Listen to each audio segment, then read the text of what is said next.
菲律宾的高铁经过了怎样的发展？为何在与中国签订的协议之后却要毁约，选择日本高铁？如今菲律宾高铁的现状如何了？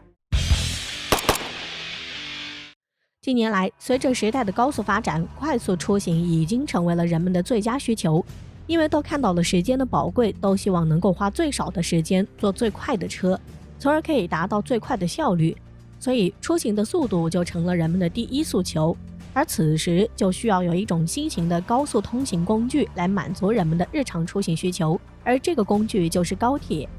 而要说在高铁领域的发展较好的，那就是基建狂魔中国了。近些年，随着中国的经济和科学技术的高速发展，中国在高铁的修建技术上也是越来越炉火纯青了，而且一直都是处于世界的领先地位。此外，中国的高铁也已经成了世界的名片。越来越多的国家因为国内的实力不允许，无力修建高铁，而都纷纷选择与中国合作，让中国帮忙来修高铁。了解中国高铁的朋友应该都知道，日本的高铁速度虽然快，但是建造的价格一直都不便宜，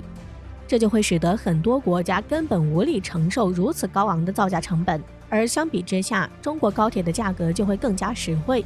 因为中国会更加的去考虑帮顾客减少修建高铁的成本，从而为有需要建高铁的国家选择最优的方案，以此来降低成本，从而达到最好的建设效果。所以有很多国家会义无反顾选择了中国，因为确实是更加的划算和靠谱。但是其中却有一个国家在中国明确想要帮他们去修建高铁，但是他们却拒绝，而选择了日本来帮他们修建高铁。结果现在是结结实实的被打脸了，使得他们国家的高铁项目被日本给坑惨了。这也给他们国内居民的生活带来了巨大的影响。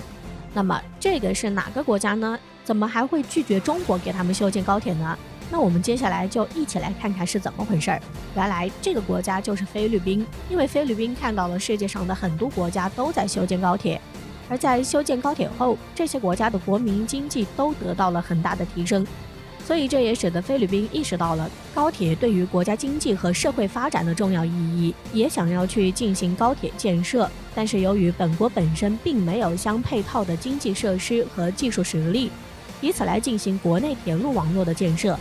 所以就想着来依靠其他国家来帮忙建设。因此菲律宾有了这个计划后，菲律宾政府就开始在全球范围内招标，竞争国家有中国、德国和日本。但菲律宾在考虑到中国近年来在国际高铁的修建上所取得的巨大成就，有一定的实力基础，就选择了中国来承建他们国内的高铁。而这一高铁订单的总金额高达100亿，而后也是与中国签订了合同。看到这里，大家可能觉得这已经是板上钉钉的事儿了。但是令人想不到的是，日本方面并不愿意承认自己竞标失败了。所以就在看到中国和菲律宾签订合同后，也想来横插一脚。就这样，日本告诉菲律宾，他们的条件会比中国的更优，而且技术也更好，还答应菲律宾他们可以出资3000万来帮助菲律宾修建高铁。而就在菲律宾听到日本人提出的这一诱人条件后，菲律宾竟然动心了。紧接着之后，菲律宾就做出了极其荒唐的行为。就在日本许诺菲律宾如此大的丰厚条件后，菲律宾立马想要和中国毁约，与日本合作。但是菲律宾没有一个正当合理的借口，然后菲律宾竟然编出了一个借口，说中国的高铁质量太差，不能满足他们国内的需求，在他们国内的实用价值太差，所以他们要和中国退单。然而这在国际上也创造了一个记录，因为菲律宾在和中国签订合同后仅仅7天就反悔，这在国际上也是前所未有的，也是完全没有契约精神和不讲诚信的表现。因此网友怒喷说，你当是淘宝网购。然而针对菲律宾提出来的中国高铁质量太差，可能是无稽之谈，只是一个托词罢了。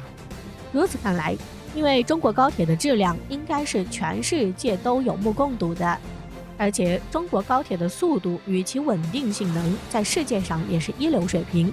因此菲律宾说中国的高铁存在一定质量问题，不过是为了能够尽快毁约的幌子罢了。所以对于菲律宾的这种行为，大家应该也是心知肚明了，都知道菲律宾的这种行为就是不讲道义。而对于日本这种抢中国订单的做法，也已经不是一次，因为此前就有多次抢中国高铁订单的例子。但是日本的这种做法确实也是为国际社会所不耻，因此也是会受到国际社会的谴责。然而，对于日本所抢的中国高铁的订单都没有获得成功，反而是使日本的高铁技术受到巨大的质疑。如此前日本抢了中国的越南高铁，这条东南亚如今却沦为了烂尾工程。那么此次日本抢了中国的高铁订单的结果如何呢？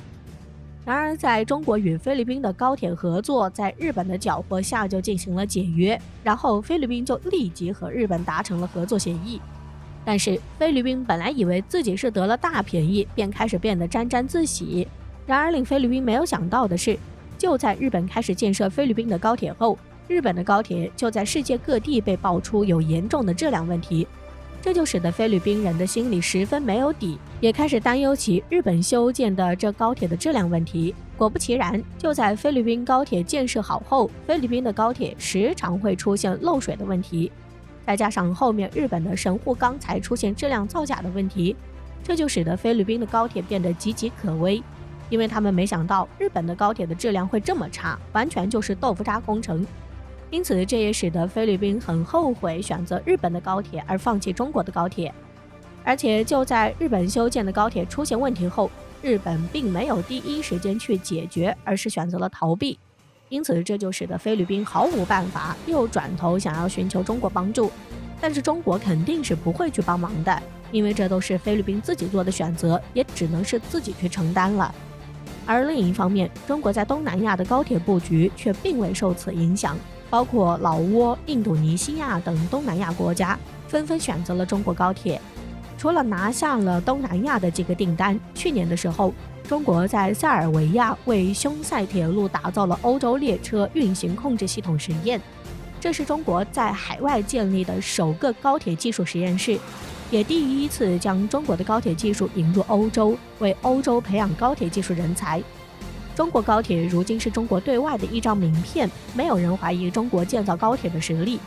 所以从这里也可以看出，两国的合作应该建立在诚信的基础上，因为只有两国互相信任、互相团结，这样才能实现互利共赢。所以对于菲律宾和日本这样的行为真的是很不对的，是每个国家都需要借鉴的，都应该要由此来吸取教训，并以诚信互利去谋求更大的发展。